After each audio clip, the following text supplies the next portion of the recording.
तीन बहनों की लालची भाभी। करिश्मा, रेशमा और मनीषा तीन बहनें हैं और उनका और एक भाई है मयंक। मयंक अपने तीनों बहनों से बहुत प्यार करता है और मयंक की पत्नी सविता मयंक से बिल्कुल अलग है। वो अपनी ननदों का जितना बुरा हो सकता है उतना करती रहती है और अपनी ननदों पर हुक्म भी चलाती रहती है। करिश्मा, करिश्मा, तुमने अभी तक नाश्ता नहीं बनाया? तुम्हारे भैया को ऑफिस जाने में देर हो रही है। हाँ भाभी, बस अभी बनाती हूँ। करिश्मा, तुम ये ढीलापन छोड़ दो। कल को पराए घर जाना है। वहाँ अगर तुम इस तरह से काम करोगी तो लोग क्या कहेंगे कि माँ ने और भाभी ने कुछ सिखाया नहीं। और तुम्हारी दोनों बहनें कहाँ हैं?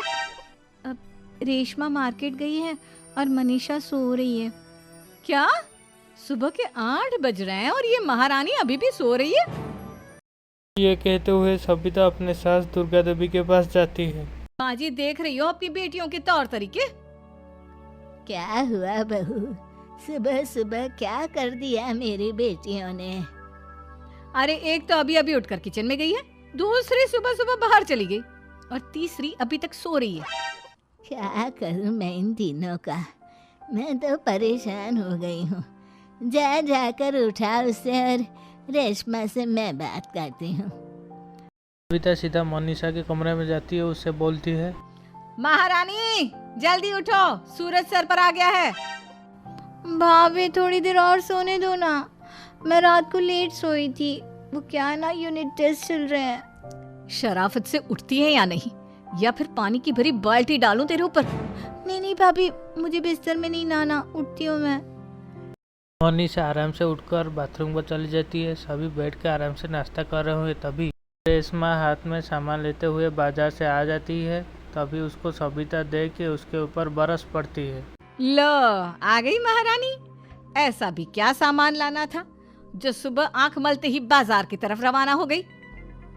भाभी, कल आप ही तो चीख रही थी कि घर का सारा सामान मुझे ही लाना पड़ता है, घर में किसी को भी किसी काम से कोई लेना देना नहीं है। अब मैं बाजार जाकर सामान ले आई तो आपको इस बात से भी तकलीफ हो रही है? देख रही हो माँ जी, अपनी बेटी की जुबान कैंची से भी तेज चलती है। और मयंक, आप तो कुछ कहेंगे नहीं अपनी लाडली बहन को? रेशमा, अपनी भाभी से ऐसे बात नहीं करते। चलो माफी मांगो। भैया, मैं क्यों माफी मांगू? आप भाभी से बोलिए ना कि हम पर कम हुक्म चलाया करे। हम इस घर की बेटियां हैं और आपकी पत्नी की ननद है, नौकरानी नहीं। लो कर लो बात। इनकी भलाई के लिए कुछ भी बोलो तो इन्हें बुरा लग जाता है। इस घर में यही इज्जत है मेरी। देख लो माँ जी, आपकी बेटी किस लहजे में मुझसे बात कर रही है। अब सविता वहाँ से चला जाता है। मयंक को भी गुस्सा आता है, मयंक को भी चला जाता है। तब करिश्मा रेशमा को समझाती है, रेशमा, तुम्हें भाभी से माफी मांग लेनी चाहिए थी ना। लेकिन दीदी, मैंने कुछ किया ही नहीं तो मैं माफी क्यों मांगू?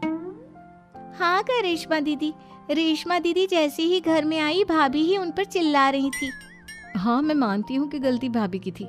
मैं तो इसलिए बोल रही हूँ कि भाभी ने माँ को तो पूरी तरह अपने वश में कर लिया है। वो हमारी बात सुनती ही नहीं। मयंक भैया हमारे लिए हमेशा खड़े रहते हैं, इसलिए उनकी बात का मान तो तुम्हें रखना चाहिए था ना। कोई फायदा नहीं दीदी, कुछ दिनों की बात और है, भाभी उन्हें भी हमारे खिलाफ भड़का देंगी। फिर वो भी माँ की तरह हमारी किसी बात का विश्वास नहीं करेंगे।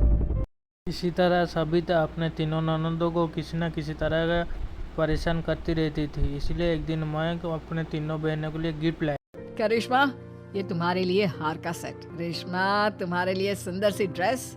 और मनीषा, तुम्हें किताबें पसंद है ना, तुम्हारे लिए किताबें लाया हूँ। थैंक यू भैया। थैंक यू भैया। थैंक यू भैया। करिश्मा, तुम्हारा नेकलेस कितना सुंदर है। ये भैया कहाँ से ले आए होंगे? मैंने भैया को 3 दिन पहले फोन पर ये डिजाइन दिखाया था और आज भैया ये ले आए।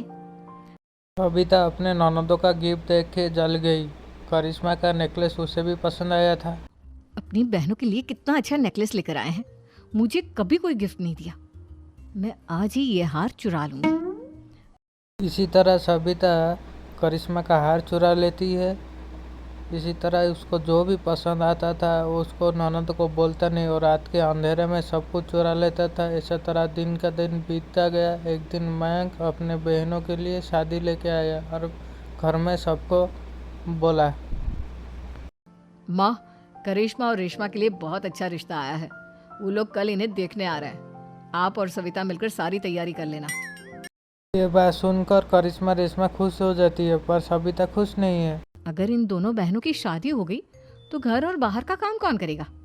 मनीषा तो एक नंबर की कामचोर है, उससे तो किसी बात की उम्मीद लगाना ही बेकार है। मुझे इस शादी को रोकना होगा। उसके अगले दिन सभी लड़के वालों के स्वागत के तैयारी के लिए लगे रहते हैं। तभी मयंक आके अपने बहन को बोलता है, तैयार हो गई तुम दोनों? देखो दोनों लड़के बहुत अच्छे हैं, मैं कोई कसर नहीं छोड़ना चाहता, इसलिए तुम उनके सामने अच्छे से बिहेव करना और अपनी भाभी से लड़ने मत लग जाना। करिश्मा, तुम वो नेकलेस पहन लो ना जो मैं तुम्हारे लिए लाया था। भैया मैं बहुत देर से वो नेकलेस ढूंढ रही हूँ लेकिन मुझे मिल ही नहीं रहा।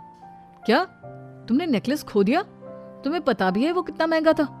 तुम कोई काम ढंग से नहीं कर सकती। वहाँ से मयंक गुस्से में चली जाती है और लड़के वाले भी आ जाते हैं। वो दोनों बहन को पसंद भी कर लेते हैं और रिश्ता पक्का हो जाते हैं। पर सविता के मन में खिचड़ी तो कुछ और ही पक रही थी।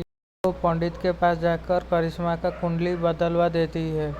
जब लड़कों वाला करिश्मा की कुंडली देखकर उसका सास दुर्गा को कॉल करते हैं।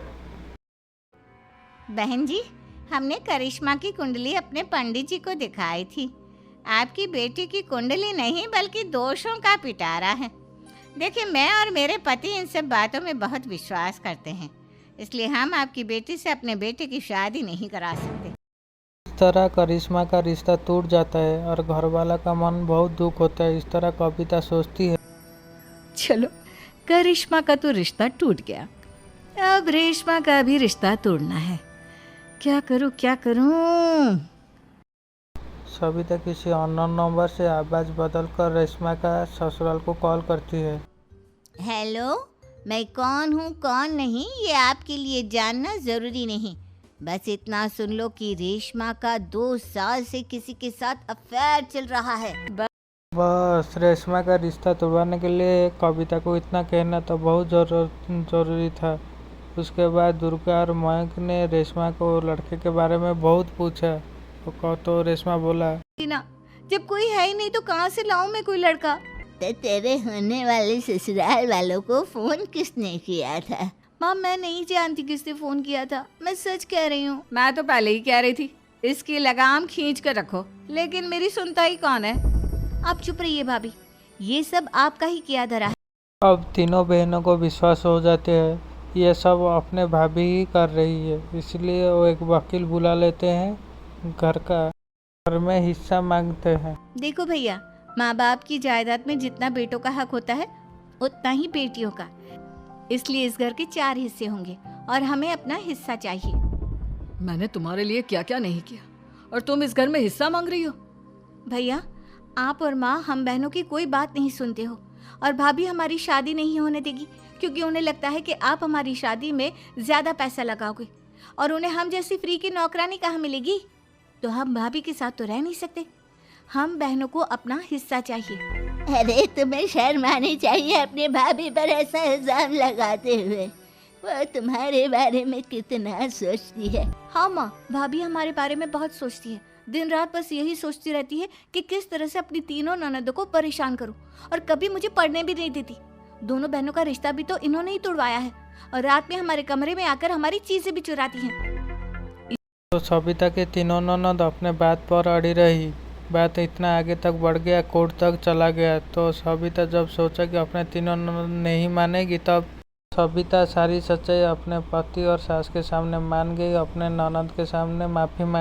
दुर्गा और मयंक को अपना गलती का एहसास भी हो जाता है। तो सविता अपना करिश्मा और रेशमा के लिए अच्छा रिश्ता देखते हैं और उनका अच्छे से शादी भी कराती है। इसी तरह का और वीडियो देखने के लिए हमारा चैनल को सब्सक्राइब कर दीजिए और हमारा वीडियो को लाइक और शेयर भी कर दीजिए। जय जगन्नाथ।